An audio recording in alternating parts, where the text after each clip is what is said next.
இதயத்தின் ஒளியாய், உணர்வுகளின் அலைகளாய் மாறும் இந்த பயணத்தில் எங்களுடன் பயணம் செய்ய நீங்களும் காத்திருங்கள். தங்கம் போல துளங்கும் பெயர் காஞ்சனா.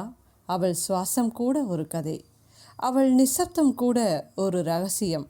ஒவ்வொரு துடிப்பும் ஒளியாய் வெளிப்படும் ஒரு உலகம் அவள். காஞ்சனையின் கற்பனையில் உதிர்த்த கதைகளை நினைவில் வைத்து உங்கள் மனதை வருடிச் செல்ல போகும் நான் ஆர்ஜே வானதி. எந்தன் சித்திரமே நில்லடி இக்கதை பிடித்திருந்தால் லைக், ஷேர் செய்து சப்ஸ்கிரைப் செய்து கொள்ளுங்கள். ஹாய் டியர்ஸ், இது காஞ்சனா செந்தில் நாவல்ஸ். எந்தன் சித்திரமே நில்லடி இந்த கதை பருமனாக இருக்கும் பெண் அவளை உயிருக்குயிராய் விரும்பும் காதலன். அவளின் காதலை அவள் ஏற்றுக்கொள்வாளா? பார்க்கலாம் வாங்க. சித்திரம் 19. வினோத் அவள் பேசியதை கேட்டவன், ஏன் வினோ, எங்கள் வீட்டு சாப்பாடு சுவையாக இருக்காதா? ஏன் அப்படி சொல்கிறீங்க என்று புரியாதவனாக கேட்டான். சார், நீங்கள் தப்பாக புரிஞ்சுக்கிட்டீங்க. ஆன்ட்டி செய்கிற சாப்பாடு எனக்கு ரொம்ப பிடிக்கும், சுவையாகவும் இருக்கும். ஆனால் ஒரு விஷயத்தை நம்ம செய்யும்போது மனசுக்கு பிடிச்சி செய்யணும் இல்லையா?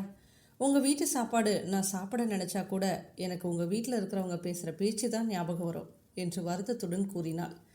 என்ன சொல்கிறீங்க வினோ, எனக்கு புரியல என்று குழப்பத்துடன் கேட்டான் வினோத். சார், சின்ன வயசில் உங்கள் அத்தையும் உங்கள் தம்பியும் பேசினது அப்போ எனக்கு அவ்வளோவா புரியலை.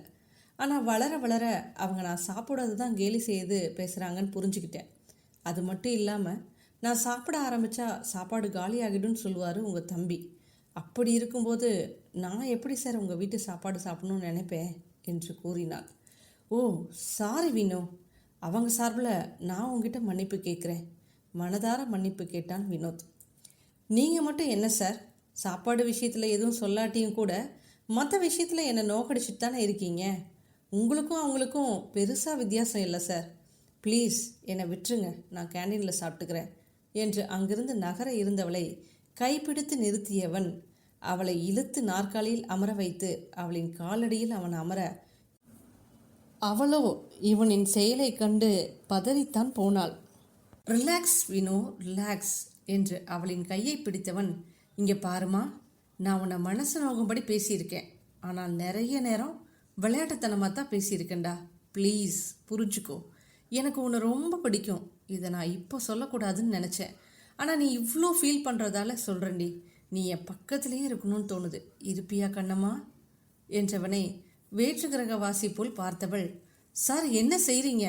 நீங்கள் என் கையை விடுங்க, இது ஆஃபீஸ், உங்கள் வீடு இல்லை. அதெல்லாம் முடியாது, நான் கேட்ட கேள்விக்கு நீ பதில் சொல்லு என்று அடம் பிடித்தவனை பார்த்து சலித்து கொண்டவள், காமெடி பண்ணாதீங்க சார், உங்களுக்கு என்ன பிடிக்காது. ஆனால் நான் உங்கள் பக்கத்துலேயே இருக்கணும்னு தோணுதா? நம்புற மாதிரி சொல்லுங்க சார் என்றாலும் அவனின் வார்த்தைகள் அவளுக்கு மனதினை மயிலிறகாய் வருடியது போல் இருந்தது. வினோத் அவளை சகஜமாக்கும் பொருட்டு, அப்போ வீட்டில் நடந்தால் உனக்கு பிரச்சனை இல்லையா வினோ என்று கேட்டவனை முறைத்தவள், சார் ப்ளீஸ் நான்சென்ஸ் மாதிரி பேசாதீங்க, உங்களுக்கும் எனக்கு ஒத்து வராது, அவ்வளவுதான், விட்டுருங்க. ஏன் வினோ இப்படி சொல்கிற? நம்ம 2 பேரும் ஃப்ரெண்டாக இருக்கிறதுக்கு உனக்கு எது தடுக்குது வினோ? ஹோ ஃப்ரெண்டா என்று இழுத்தவளை பார்த்து சிரித்தவன், ஆமாம் ஃப்ரெண்டு தான், வேற என்ன நினச்ச நீ என்று கேலியாக கேட்டவனை பார்த்து முறைத்தவள், நான் எதுவும் நினைக்கல, உசுரை வாங்காதீங்க சார். இப்போ என்ன, உங்கள் கூட சாப்பிட வரணும், அவ்வளவுதானே, வாங்க போகலாம் என்று சலித்து கொண்டு எழுந்தவளை அமர வைத்து அவனே அவளுக்கு பரிமாற அந்த உணவு வகைகளை பார்த்தவள் நொந்து போனவளாக வினோத்தை பார்த்து முழித்தாள். என்னாச்சு வினோ, ஏன் இப்படி பார்க்குற?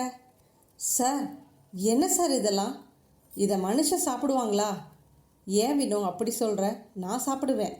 அப்போது நான் மனுஷன் கிடையாதா என்றவன் அவளின் முகம் பார்க்க அவளின் வசீகர பார்வையில் விழுந்து எழுந்தவள், அச்சோ சார், நான் அப்படி சொல்ல வரல, இதெல்லாம் சாப்பிட்டா வயிறு அடையாது சார். யார் சொன்னா வினோ?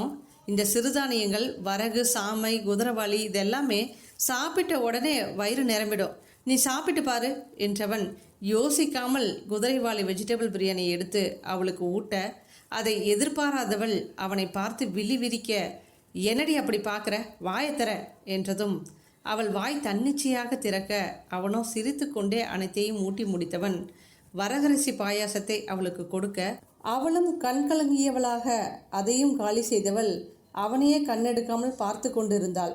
வினோத் ஒரு படி மேலே சென்று அவள் வாயை துடைத்தவன் அவளின் முகத்தை தன் கையில் ஏந்தி, ஹே வினோ, தேவையில்லாமல் மனசை போட்டு குழப்பிக்காத.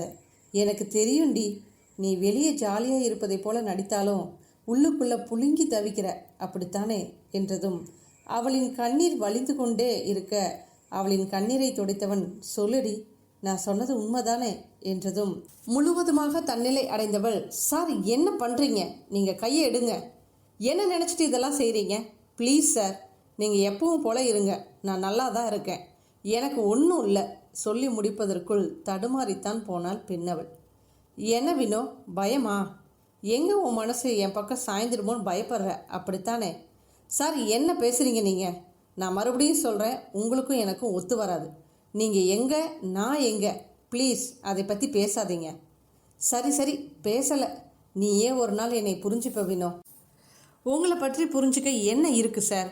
என் மனசை நோகடிக்க எப்பவும் ரெடியாக இருப்பீங்க, அவ்வளவுதானே என்று வருத்த புன்முறுவலை பூத்தாள் வினோதினி.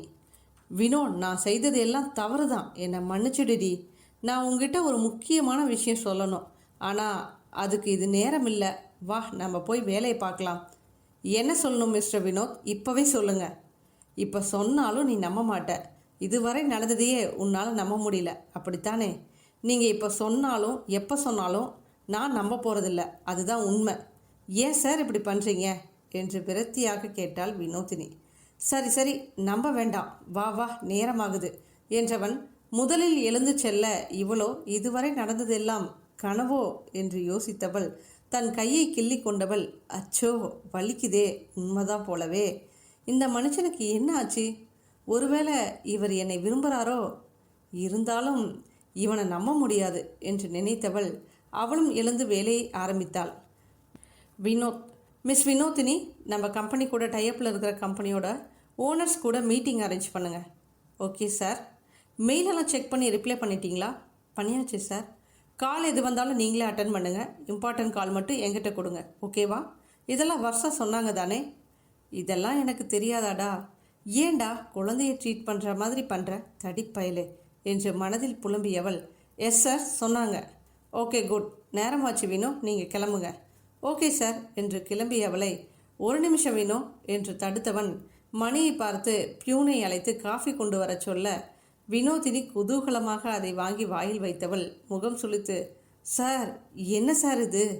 காஃபி வினோ, பார்த்தா தெரியலையா? உனக்கு ரொம்ப திமிருடா. ஒரு நாளைக்கு வசமாக என்கிட்ட மாட்டுவ, அன்னைக்கு இருக்கு உனக்கு என்று அவனை வசைப்பாடியவள், சர்க்கரை போதலை சார். அது ஒயிட் சுகர் இல்லை வினோ, நாட்டு சர்க்கரை. டேஸ்ட் அப்படி தான் இருக்கும், சமத்தா குடிச்சிடு.